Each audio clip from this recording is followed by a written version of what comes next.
વેપારીનું પતન અને ઉદય પંચતંત્રની વાર્તા.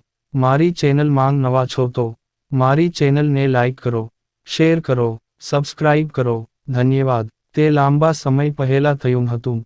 વર્ધમાન નામના શહેરમાં દંતિલ નામનો વેપારી રહેતો હતો. તેમની અથાક મહેનત, સમર્પણ અને કાર્યક્ષમતાને કારણે તેમનો વ્યવસાય કૂદકે ને ભૂસકે વધી રહ્યો હતો. રાજ્યનો રાજા પણ તેના પર ખૂબ જ ખુશ હતો. તેથી જ તે ઘણીવાર તેને સલાહ માટે બોલાવતો હતો.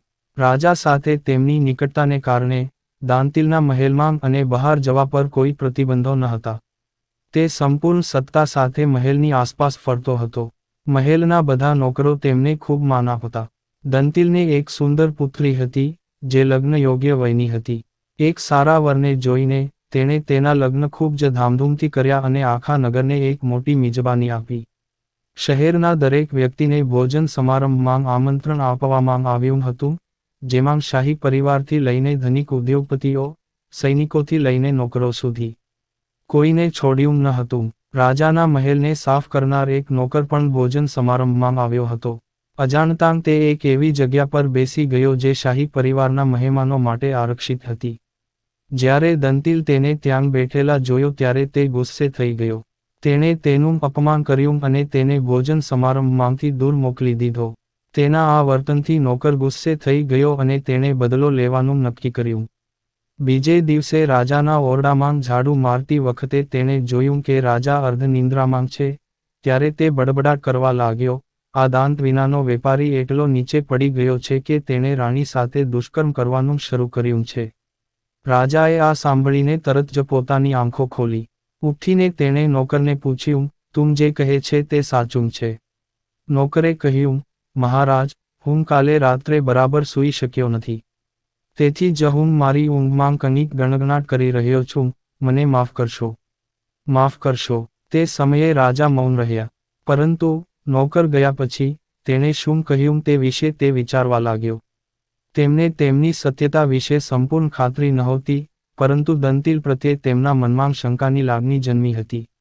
પરિણામે, તેણે તેણીને મહેલમાં મુક્તપણે ફરવા પર પ્રતિબંધ મૂક્યો. તે દિવસે, જ્યારે દંતિલ હંમેશની જેમ મહેલમાં આવ્યો, ત્યારે દ્વારપાલોએ તેને દરવાજે અટકાવ્યો. તે આશ્ચર્યચકિત થઈ ગયો અને બોલ્યો, તમે લોકો મને આ રીતે કેવી રીતે રોકી શકો? તમે મને ઓળખતા નથી. દ્વારપાલોએ તેને રાજાના આદેશની જાણ કરી. તે સમયે નોકર ત્યાં ઝાડુ મારતો હતો. તેણે દંતિલ પર કટાક્ષ કરતાં કહ્યું, હે દ્વારપાલો, તમે લોકો તેમને ઓળખતા નથી. આ મહારાજા માટે ખાસ છે. તેમની સ્થિતિ એટલી બધી છે કે તેઓ કોઈપણને ગમે ત્યાંથી ભગાડી શકે છે. ગઈકાલે તેણે મારું અપમાન કર્યું અને મને તેના રાત્રિભોજનમાંથી દૂર મોકલી દીધો. એવું ન થાય કે તમે લોકો મહેલમાંથી ભગાડી જાઓ. નોકરની વાત સાંભળીને દંતિલ સમજી ગયો કે તેની સાથે જે કંઈ થઈ રહ્યું છે, તેમાં આ નોકરનો હાથ છે. તે સમયે તે ત્યાંથી નીકળી ગયો હતો.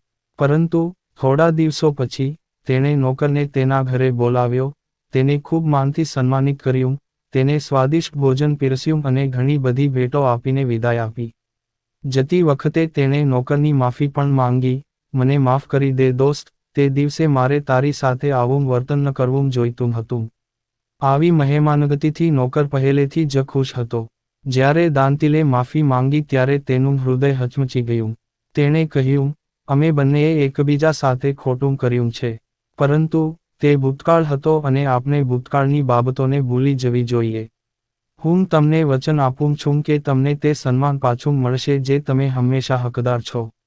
બીજે દિવસે રાજાના ઓરડામાં ઝાડુ મારતી વખતે તેણે રાજાને ફરીથી અર્ધનિદ્રાધીન અવસ્થામાં જોયો ત્યારે તે બડબડાટ કરવા લાગ્યો, આવો મૂર્ખ રાજા મેં ક્યારેય જોયો નથી. તે કેવો રાજા છે, જે બાથરૂમમાં કાકડીઓ ખાય છે? આ સાંભળીને રાજા ગુસ્સામાં ઊભો થયો અને નોકરને કહ્યું, મૂર્ખ, મારા વિશે આવી અભદ્ર વાત કરવાની તારી આટલી હિંમત છે? સેવકે રાજાના પગ પકડીને કહ્યું, મહારાજ, કૃપા કરીને મને માફ કરો. મને પૂરતી ઊંઘ આવતી નથી અને મારી ઊંઘની સ્થિતિમાં હું વાહિયાત વાતો કહું છું. રાજાએ તેને માફ કરી દીધો. નોકર રૂમની બહાર ગયો. પથારી પર બેસીને રાજા વિચારવા લાગ્યો કે જો આ મૂર્ખ નોકર મારા વિશે અયોગ્ય વાત કરી શકે છે તો તે દંતિલ વિશે પણ ગણગણાટ કરી શકે છે. મારે આ મામલામાં પડવું ન જોઈએ. વ્યર્થ મીન દંતિલનો મહેલમાં આવવા જવાનો અધિકાર છીનવી લીધો. રાજાએ તરત જ પોતાનો આદેશ પાછો ખેંચી લીધો અને દંતિલને ફરીથી મહેલના તમામ અધિકારો આપી દીધા. આ રીતે દાંતિલે તેની ખોવાયેલી પ્રતિષ્ઠા પાછી મેળવી.